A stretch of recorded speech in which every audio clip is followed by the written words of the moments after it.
রাত ঠিক 12টা। শহর কলকাতা তখন গভীর ঘুমে ঢুলছে। চারদিকে তীব্র শীতের আমেজ, ফাঁকা রাস্তা আর সেই নিস্তব্ধতার মাঝে আমরা 6 জন পুরনো স্কুল বন্ধু দুটো গাড়ি নিয়ে ছুটে চলেছি ওড়িশার সুন্দরগড় জেলায় অবস্থিত খণ্ডাধর নেচার ক্যাম্পের উদ্দেশ্যে। ডানলপ মোড় থেকে হিসাব করলে দূরত্ব প্রায় 437 কিলোমিটার। সারা রাত জার্নি, নো ঘুম সবাই বাড়িতে রেখে এসেছি। শুরুতে প্ল্যান ছিল রাত 2টোয় রওনা দেওয়ার, কিন্তু ভেবে দেখলাম রাতে আর কতটুকুই বা ঘুমানো যাবে। তাই ঠিক হলো ডিনার সেরে বেরিয়ে পড়ব। সেই মতো সবাইকে পিক আপ করে দুটো গাড়ি এসে মিলিত হলো বেলঘরিয়া এক্সপ্রেসওয়ের ধারে এক চায়ের দোকানে। গরম গরম চায়ে শেষবারের মতো চোখের ঘুম তাড়িয়ে এক্সাইটমেন্ট আর হাসি ঠাট্টা নিয়ে শুরু হলো খণ্ডাধারের পথে আমাদের যাত্রা। খড়গপুর পেরিয়ে তারপর বেহরাগোলা, বাংরিপোশি, বিষয়, জাশিপুর, কেওনঝড়, একটার পর একটা শহর ছুঁয়ে ধীরে ধীরে এগিয়ে চলা সুন্দরগড় জেলার দিকে।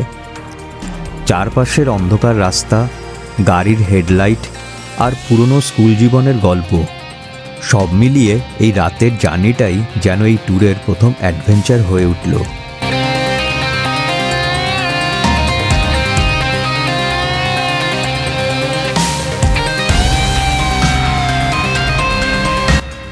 আপনি চাইলে হাওড়া থেকে ট্রেনে চড়েও খণ্ডাধার নেচার ক্যাম্পে যাবার প্ল্যান করতে পারেন। খণ্ডাধারের সবচেয়ে কাছের রেলওয়ে স্টেশন হলো রাউরকেলা। রাউরকেলা স্টেশনে নেমে সেখান থেকে নেচার ক্যাম্পে যাওয়ার জন্য গাড়ি বুক করতে হবে। স্টেশন থেকে ক্যাম্পের দূরত্ব প্রায় 76 কিলোমিটার এবং পৌঁছাতে সময় লাগে প্রায় 1.25 ঘন্টা। এই পথে দু একটা সুন্দর স্পট ঘুরে দেখতে পারেন। ব্রাহ্মণী নদীর ধারে অবস্থিত দার্জিলিং পিকনিক এরিয়া প্রকৃতি প্রেমীদের জন্য বেশ মনোরম একটা স্পট। কাছাকাছি রয়েছে বানেশ্বর শিব মন্দির, একটি শান্ত ও পবিত্র স্থান। হাওড়া, শালিমার বা সাঁতরাগাছি জংশন থেকে রাউরকেলা যাওয়ার ও ফেরার কোন কোন ট্রেন আছে তার একটা বিস্তারিত চার্ট আলাদা করে দিয়ে দিলাম। ট্রেনের সময়সূচি দেখে আপনার সুবিধা মতো যাত্রা ও রিটার্ন প্ল্যান করে নিতে পারেন।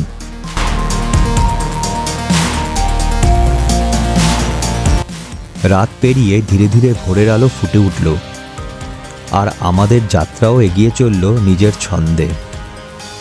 এই পুরো পথে আমরা অলরেডি 3বার ব্রেক নিয়ে নিয়েছি।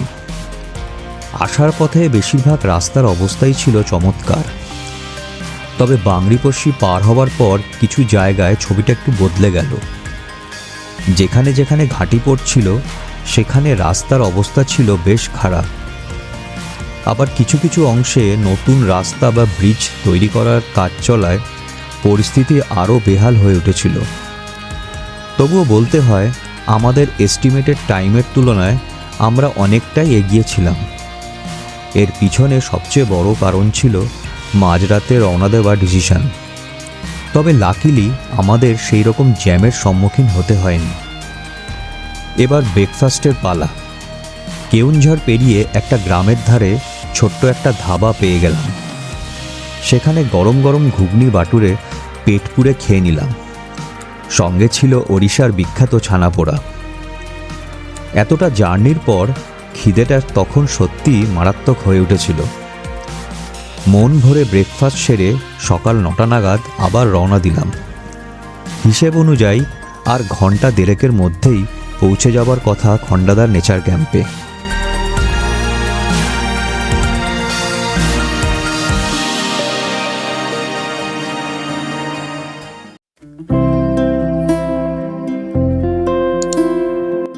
আমরা ঠিক সকাল 10:40 নাগাদ নেচার ক্যাম্পে পৌঁছালাম। কলকাতা থেকে এখানে আসতে সময় লাগলো পাক্কা 10 ঘন্টারও বেশি। যদিও আমরা 6বার ব্রেক নিয়েছিলাম ইনক্লুডিং ব্রেকফাস্ট। পৌঁছেই চারদিকে দৃশ্য দেখে চোখ জুড়িয়ে গেল। ক্যাম্পটি অবস্থিত একটি ছোট পাহাড়ের উপর।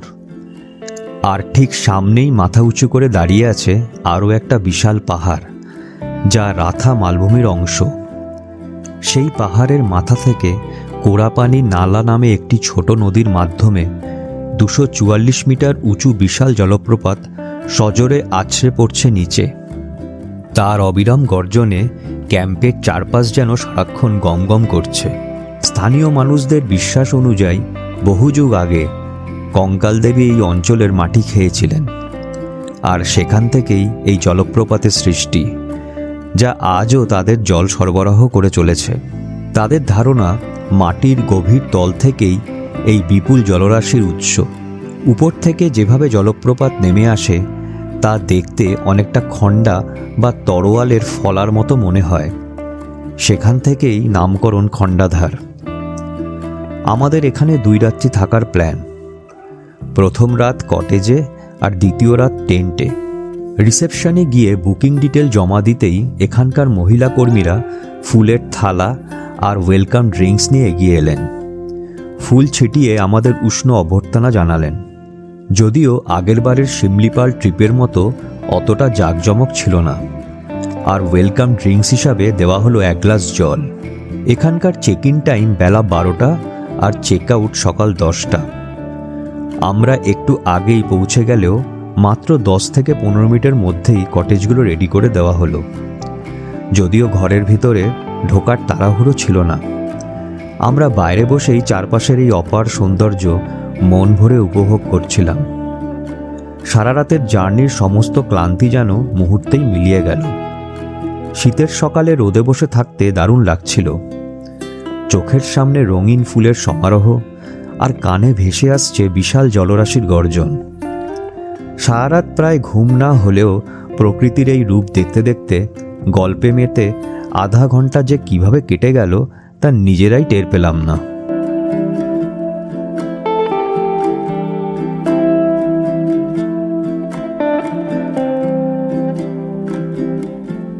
এইবার নেচার ক্যাম্পের এরিয়া, থাকার ব্যবস্থা ও বুকিং প্রসিডিওর নিয়ে একটু বিস্তারিতভাবে বলি। এই নেচার ক্যাম্পে মোট 3 ধরনের থাকার ব্যবস্থা রয়েছে: টেন্ট, কটেজ আর ইকো কটেজ। স্ক্রিনে আমি প্রতিটি ক্যাটাগরির পার নাইট ভাড়ার চার্ট দেখিয়ে দিয়েছি। তবে মনে রাখবেন, এই মূল ভাড়ার সাথে ট্যাক্স, ট্রানজ্যাকশন চার্জ আর এন্ট্রি ফি যোগ হবে। পুরো ক্যালকুলেশনটা আমি পরে আলাদা করে বিস্তারিতভাবে বুঝিয়ে দেব। ভাড়ার মধ্যে 2 জনের 4 বেলা খাবার অন্তর্ভুক্ত থাকে। এক্সট্রা পার্সনের জন্য 1000 টাকা বেশি লাগবে। তবে ইকো কটেজের ক্ষেত্রে এক্সট্রা পার্সন অ্যাপ্লিকেবল নয়। আগেই বলেছিলাম, নেচার ক্যাম্পটি একটি ছোট পাহাড়ের উপর অবস্থিত। এখানে রয়েছে মোট 6টি কটেজ ও 3টি টেন্ট। পাহাড়ের ঠিক নিচে রয়েছে একটি বিশাল পিকনিক এরিয়া এবং একটি বড় গেট। এই গেট পেরোলেই ডান দিকে পাবেন 4টি ইকো কটেজ, আর বাম দিকে রয়েছে ফলসের ভিউ পয়েন্টে যাবার পথ। ভিউ পয়েন্টে পৌঁছাতে প্রায় 650টি সিঁড়ি বেয়ে উপরে উঠতে হয়, আর তখনই আপনি একদম কাছ থেকে অপূর্ব জলপ্রপাতের দৃশ্য উপভোগ করতে পারবেন। যারা শুধুমাত্র জলপ্রপাত দেখতে আসেন তাদের জন্য এন্ট্রি ফি পার হেড 40 টাকা। পিকনিক ও কার পার্কিংয়ের চার্জ আলাদা। তবে আপনি যদি টেন্ট, কটেজ বা ইকো কটেজ বুক করে আসেন তাহলে কার পার্কিং বা ফলস ভিউ পয়েন্টে যাওয়ার জন্য আলাদা কোনো চার্জ দিতে হয় না। এখানে একটি বিষয় খেয়াল রাখবেন, ইকো কটেজ থেকে সরাসরি ফলস দেখা যায় না। মেইন গেটের ঠিক আগেই ডান দিকে একটি রাস্তা পাহাড়ের উপর উঠে গেছে। সেই পথ ধরে গেলে আরেকটা গেট পাবেন। এই গেট পেরোলেই রয়েছে কটেজ ও টেন্ট, যেখানে দূর থেকে খুব সুন্দরভাবে জলপ্রপাত দেখা যায়। তবে ফলসের একদম কাছে যেতে হলে সেই 650টি সিঁড়ি পেরোতেই হবে। আপনার সঙ্গে যদি কোনো ড্রাইভার থাকেন তার থাকার ব্যবস্থাও এখানে হয়ে যাবে। সারাদিনের থাকা খাওয়া নিয়ে খরচ জনপ্রতি 750 টাকা, যা নেচার ক্যাম্পে এসে সরাসরি পেমেন্ট করতে হবে। এখন আসি বুকিং প্রসেসের ব্যাপারে। ওড়িশার যে কোনো নেচার ক্যাম্পের room booking Odisha forest development কর্পোরেশনের অফিসিয়াল ওয়েবসাইট থেকে করতে হয়। ডেস্টিনেশন ড্রপডাউনে আপনি খণ্ডাধার নেচার ক্যাম্প সিলেক্ট করে নিন। তারপর location, accommodation, check in, check out, number of person, nationality select করে চেক অ্যাভেলেবিলিটি বাটন ক্লিক করুন। এইবার আপনি দেখতে পাবেন কোন ক্যাটাগরির কটা রুম অ্যাভেলেবেল আছে। সেই মতো সিলেক্ট করে বুক নাওতে ক্লিক করুন। এরপর প্রয়োজনীয় সব তথ্য পূরণ করে সাবমিট করলে লিড ভিজিটারের মোবাইল নাম্বার ও ইমেলে একটি ওটিপি আসবে। সেই ওটিপি কনফার্ম করার পর অনলাইনে ফুল পেমেন্ট করতে হবে। মূল ভাড়ার সঙ্গে ট্রানজ্যাকশন চার্জ, এন্ট্রি ফি ও ট্যাক্স যোগ করে মোট কত টাকা দাঁড়াচ্ছে সেটাও আমি স্ক্রিনে পরিষ্কারভাবে দেখিয়ে দিয়েছি।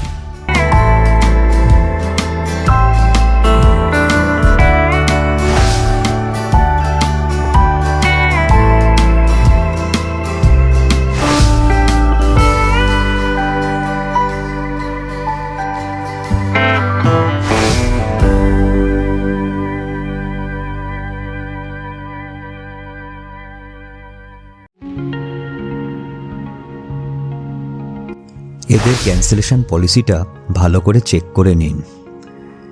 এইবার চলুন রুমগুলো একে একে দেখে নিই। এই দিক বরাবর মাথা থেকে কটেজ নাম্বার 1 থেকে শুরু করে কটেজ নাম্বার 4 পর্যন্ত মোট 4টি কটেজ রয়েছে, আর একপাশে আলাদা করে রয়েছে কটেজ নাম্বার 5 ও 6। আমাদের থাকার কটেজগুলো ছিল 1 থেকে 3 নম্বর পর্যন্ত। প্রতিটি কটেজের সামনে ও পিছনে দুই দিকেই ব্যালকনি আছে, যেখানে বেশ কয়েকটি বেতের চেয়ার রাখা রয়েছে। রুমগুলো আকারে বেশ বড় ও খুব সুন্দরভাবে পরিপাটি করে সাজানো। ভিতরে রয়েছে একটা বড়সড় bed, sofa, centre table, dressing table, আলমারি, এসি, ইলেকট্রিক কেটল, এমনকি ইনভার্টারও দেওয়া আছে। বাথরুম অত্যন্ত পরিষ্কার পরিচ্ছন্ন, সঙ্গে রয়েছে গিজার। কটেজ নাম্বার 4-এর ব্যালকনি থেকে জলপ্রপাতের অসাধারণ ভিউ পাওয়া যায়। এইবার চলুন টেন্টগুলোর দিকে যাই। রিসেপশনের পাশ দিয়ে কয়েক ধাপ উপরে উঠলেই সারি দিয়ে 3টি টেন্ট রয়েছে। টেন্ট থেকে জলপ্রপাতের ভিউ কটেজের তুলনায় আরও ভালো। টেন্টগুলোর মাথার উপর অ্যাসবেস্টাসের ছাউনি দেওয়া, আর তার নিচেই টেন্টের মূল স্ট্রাকচার বসানো রয়েছে। কটেজের মতো টেন্টেও সব সুবিধা রয়েছে। এখানেও সামনে ও পিছনে দুই দিকেই ব্যালকনি রয়েছে।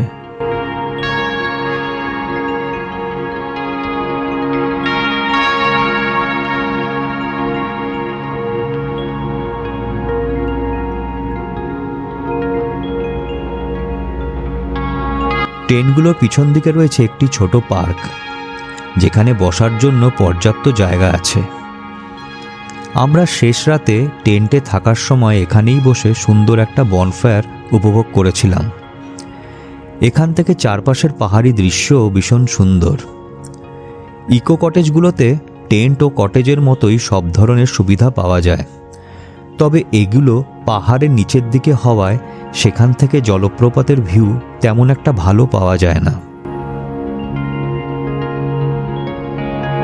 ক্যাম্পের ভিতরে একটি বোর্ডে ব্রেকফাস্ট, লাঞ্চ ও ডিনারের নির্দিষ্ট সময়সূচি লেখা ছিল।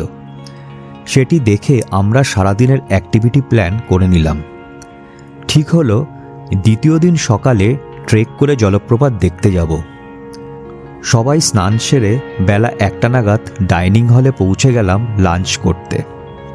এখানকার খাবারের কথা আলাদা করে না বললেই নয়, স্বাদে একেবারে দুর্দান্ত।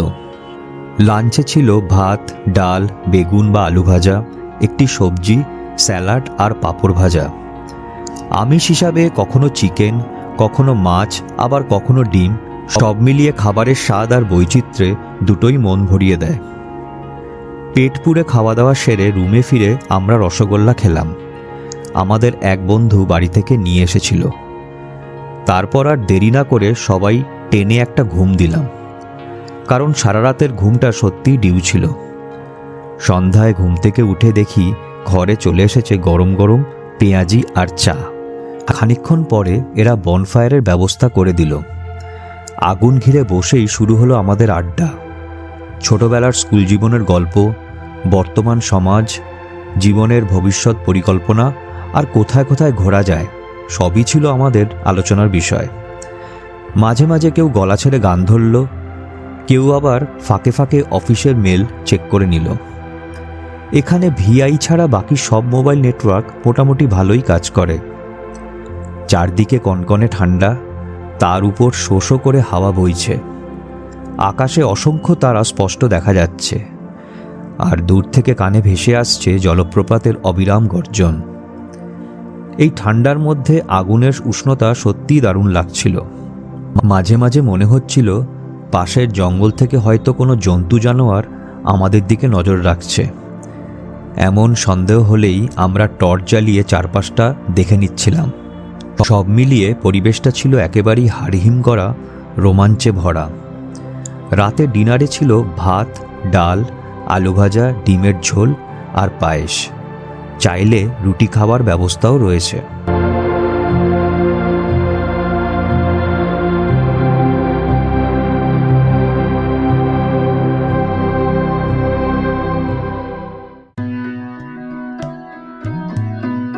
পরদিন ভোরবেলাতেই ঘুম থেকে উঠে চা বিস্কুট খেয়ে আমরা ট্রেক করতে বেরিয়ে পড়লাম।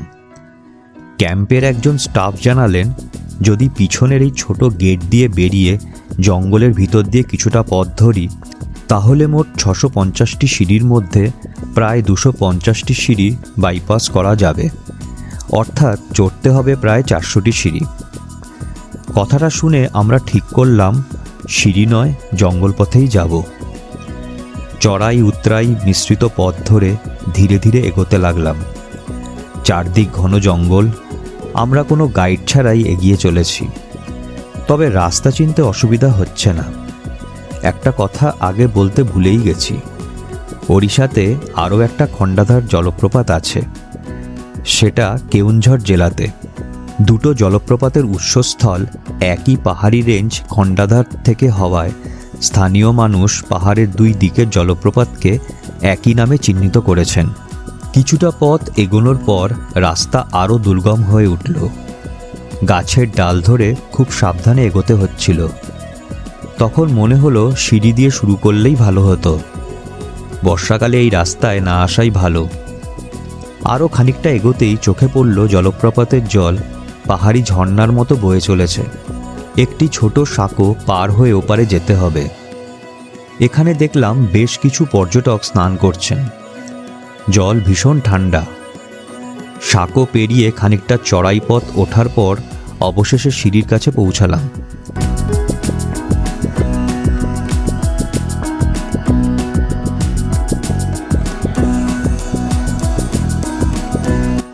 কিছুক্ষণ বিশ্রাম নিয়ে সিঁড়ি ভাঙা শুরু করলাম। সত্যি বলতে কি, কয়েক ধাপ উঠতেই হাঁপ ধরে গেল। তখন আবার মনে হলো জঙ্গল পথটাই বোধহয় তুলনায় ভালো ছিল। বহু কষ্টে প্রায় 300 সিঁড়ি পার করার পর দূর থেকে অবশেষে জলপ্রপাতের দেখা মিলল। তারপর ধীরে ধীরে বাকি সিঁড়িগুলো পেরিয়ে পৌঁছালাম ভিউ পয়েন্টে। সেখানে পৌঁছে সব কষ্ট এক নিমেষে ভুলে গেলাম। খাড়া শিলাস্তর থেকে তীব্র বেগে নিচে আছড়ে পড়া জলের গর্জন, মনে হচ্ছিল যেন পাহাড় নিজেই কথা বলছে। তার সঙ্গে চারপাশের অরণ্যের নিস্তব্ধতা মিলে এক অপার্থিব সৌন্দর্যের সৃষ্টি করেছে। শীতকালেই যদি এই ঝর্ণার এত তেজ, তাহলে বর্ষাকালে তার রূপ যে কতটা ভয়ঙ্কর ও বিস্ময়কর হয় তা সহজেই কল্পনা করা যায়। গত 1 ঘন্টার সমস্ত পরিশ্রম যে সার্থক হয়েছে তার বলার অপেক্ষা রাখে না। এরপর সবাই ব্যস্ত হয়ে পড়ল ফটো সেশনে, আর আমি ক্যামেরায় বন্দি করতে লাগলাম চারপাশের সৌন্দর্য আর আমার বন্ধুদের নানান কাণ্ড কারখানা।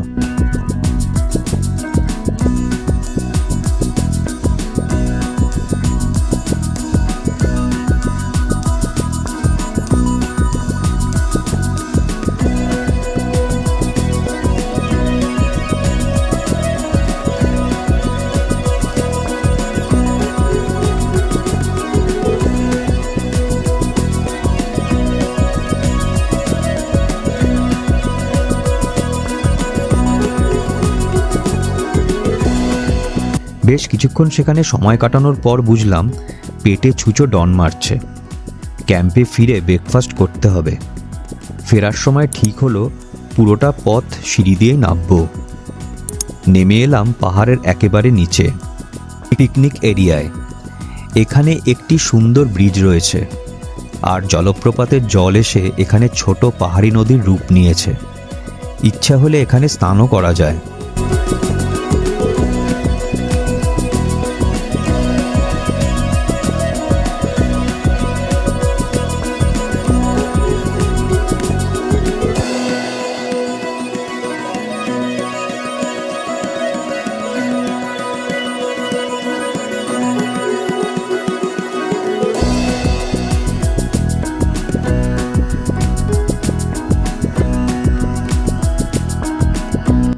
ফাইনালি আমরা নেচার ক্যাম্পে পৌঁছে সোজা ডাইনিং হলের দিকে রওনা দিলাম। ব্রেকফাস্টে ছিল গরম গরম ধোসা, ইডলি, সঙ্গে সাম্বার আর চাটনি। খুবই তৃপ্তিকর। খাওয়া দাওয়া সেরে আমরা কটেজ ছেড়ে টেন্টে শিফট হলাম। আজকের দিনটা মূলত নিছক আড্ডার জন্যই বরাদ্দ ছিল। আলাদা করে কোনো বড় অ্যাক্টিভিটি ছিল না। আপনারা চাইলে এই সময়টায় খণ্ডাধারের আশেপাশের কয়েকটা দর্শনীয় স্পট ঘুরে দেখতে পারেন। ক্যাম্পের ভিতরে একটি বোর্ডে সেই স্পটগুলোর নাম লেখা আছে। এর মধ্যে বানেশ্বর শিব মন্দিরের কথা আমি আগেই উল্লেখ করেছি। সন্ধ্যাবেলায় টেন্টের পিছনের ছোট্ট পার্কে আমাদের জন্য বনফায়ারের ব্যবস্থা করা হয়েছিল। চারপাশে অরণ্যের নিস্তব্ধতা, শিরশিরে ঠান্ডা হাওয়া, আর তার মাঝেই আগুন জ্বালিয়ে বসে হাসি ঠাট্টায় পুরো সময়টা দারুণভাবে কেটেছিল। পরদিন সকালে আমরা তৈরি হয়ে ব্রেকফাস্ট সেরে নিলাম। ব্রেকফাস্টে ছিল লুচি, ঘুগনি আর পোহা। সব কিছু গুছিয়ে আমরা 9:30টার মধ্যে কলকাতার উদ্দেশ্যে রওনা দিলাম। অনেকটা রাস্তা যেতে হবে। ফেরার পথে আপনারা চাইলে কেউনঝড়ের কাছে সানাঘাগরা পার্ক ঘুরে দেখতে পারেন। আর বাংরিপোশির একটু আগে মা দুয়ারসিনীর মন্দির দর্শন করাও একেবারে মিস করবেন না। যাই হোক, এখানেই আজকের ভিডিও শেষ করছি। আমাদের এই অ্যাডভেঞ্চারও প্রায় শেষের পথে। ভিডিওটি কেমন লাগলো কমেন্ট করে জানাবেন, আর চ্যানেলটি সাবস্ক্রাইব করতে ভুলবেন না। এই ধরনের আরও অ্যাডভেঞ্চার ভিডিও দেখতে চাইলে উপরের দেওয়া শিমলিপাল ভ্রমণের ভিডিওটি ক্লিক করে দেখতে পারেন। ভালো থাকবেন। ধন্যবাদ।